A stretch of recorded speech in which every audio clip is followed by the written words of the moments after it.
जय हिंद साथियों, स्वागत है आपका एक बार फिर से इस नई वीडियो में।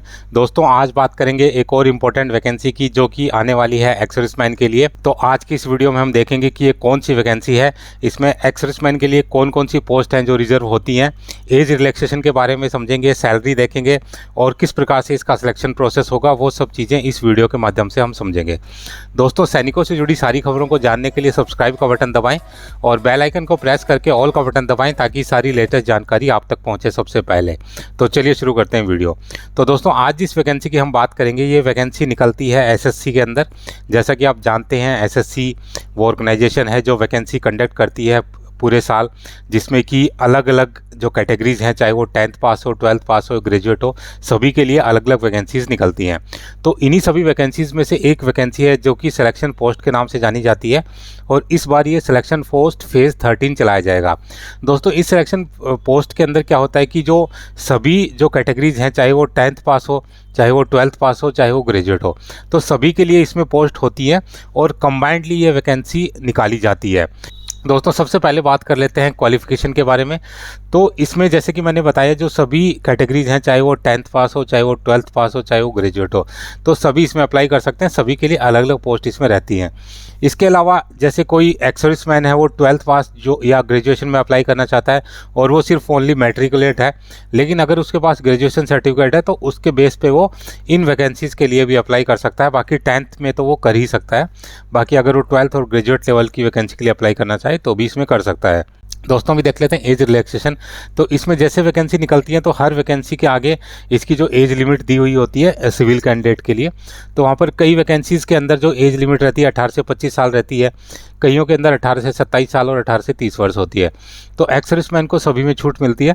एक्स सर्विसमैन जिस भी पोस्ट के लिए अप्लाई करना चाहते हैं उसमें अपनी जो प्रेजेंट एज है उसमें से अपनी सेना की सर्विस को माइनस करके उनको 3 साल और माइनस करना होता है और फिर उनको देखना होता है कि किसी भी पोस्ट की जो मैक्सिमम एज क्या है।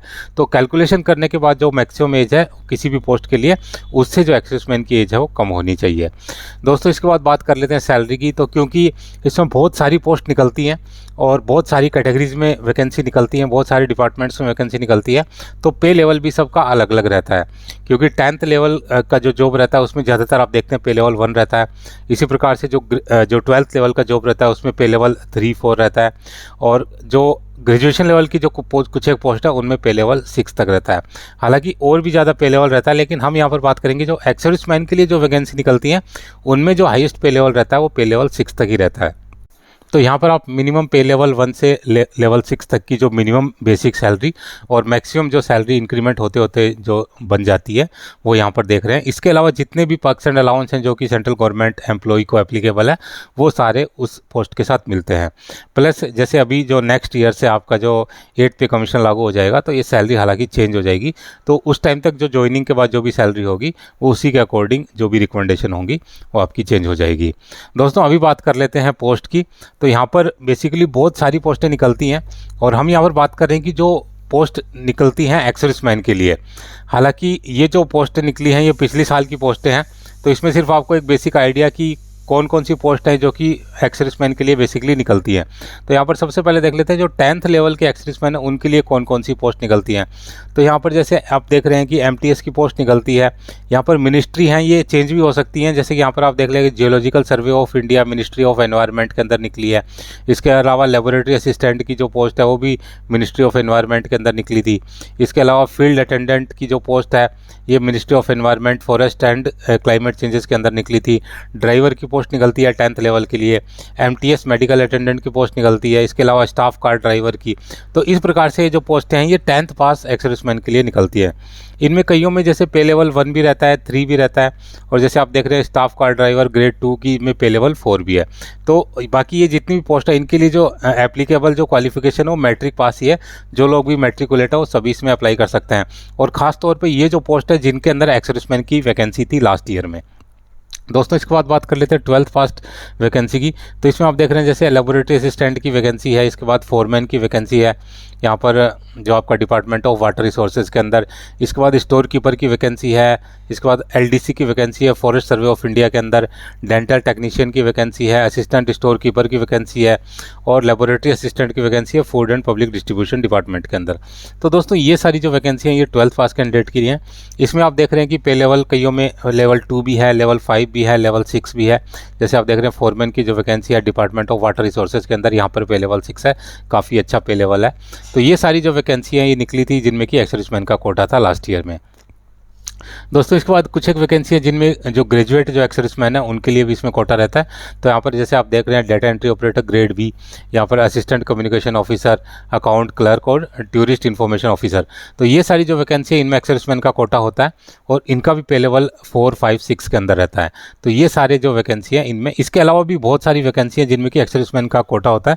बट यहाँ पर आपको एक बेसिक जानकारी देने के लिए कि कौन कौन सी मिनिस्ट्रीज़ के अंदर बेसिकली कौन कौन सी पोस्ट निकलती हैं एक्स-सर्विसमैन की, तो वो आपको इसमें बताई गई है। इसके अलावा जब इसका डिटेल नोटिफिकेशन इशू होगा तो उस टाइम पे आपको एग्जैक्टली पता लगेगा कि इस साल कौन कौन से एक्स-सर्विसमैन के लिए कौन कौन सी कैटेगरीज के अंदर कौन कौन सी वैकेंसी हैं।